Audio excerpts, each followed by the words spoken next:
In this episode, I plan to talk about my involvement with photography for quite a long time and how that has led me to my current passion for video.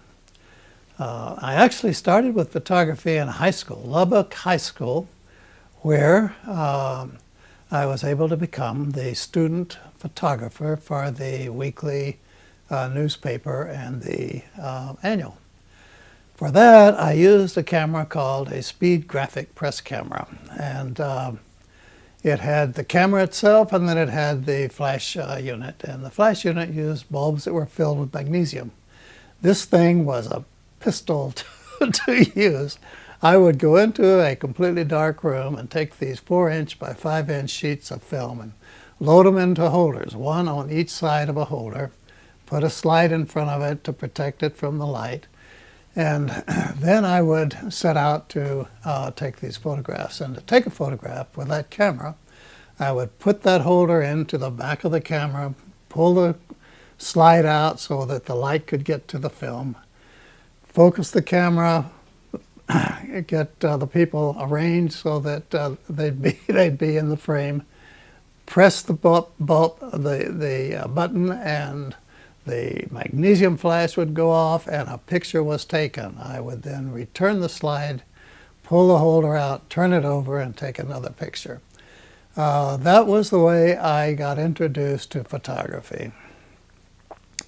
In college, I ended up majoring in English for an undergraduate degree and then stayed on to get a master's degree with a concentration in accounting. And in 1957, I passed a CPA exam and became certified as a CPA in the state of Texas.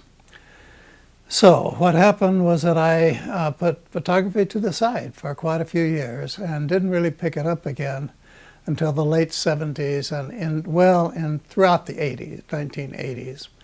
At that time, I became involved with a community of photographers that worked at a place called the Darkroom. And there we had access to a darkroom where we could develop film and make prints, and they had a little studio where we could make studio portraits, and I learned a lot about black and white photography during that time.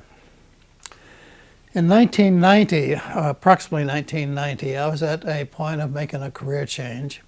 And I attended Columbia College for a couple of years. Columbia College is an art school down the street from the School of the Art Institute. And Columbia College is focused on teaching the skills that people need for working in the various industries that use artists and photographers and videographers and actors and so on.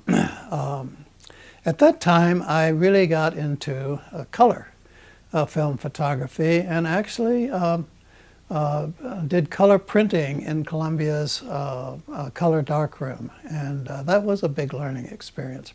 At the same time that I was doing that, I decided to try to start a commercial photography business.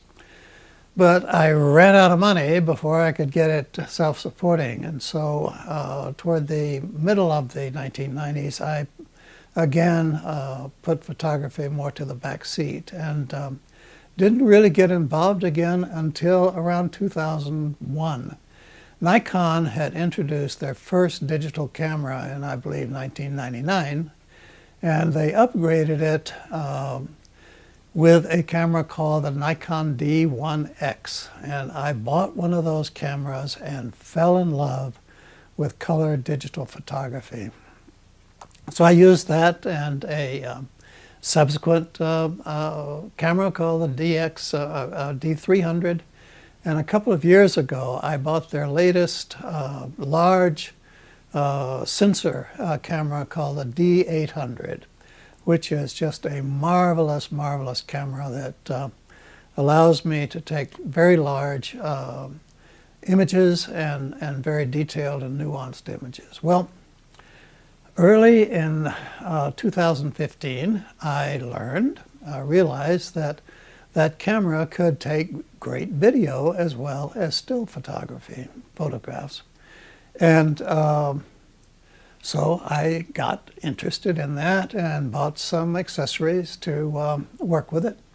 And in the summer, Melissa Tafoya, my fitness trainer, and I did our first videos, and we did them in in the William Pond Recreation Area at the American River, and that was a very significant experience, I think, for me and perhaps for her, because what I found was that even though the videos were rough, they revealed so much potential in terms of being able to communicate what people are like, that really turned me on to really getting involved in videography.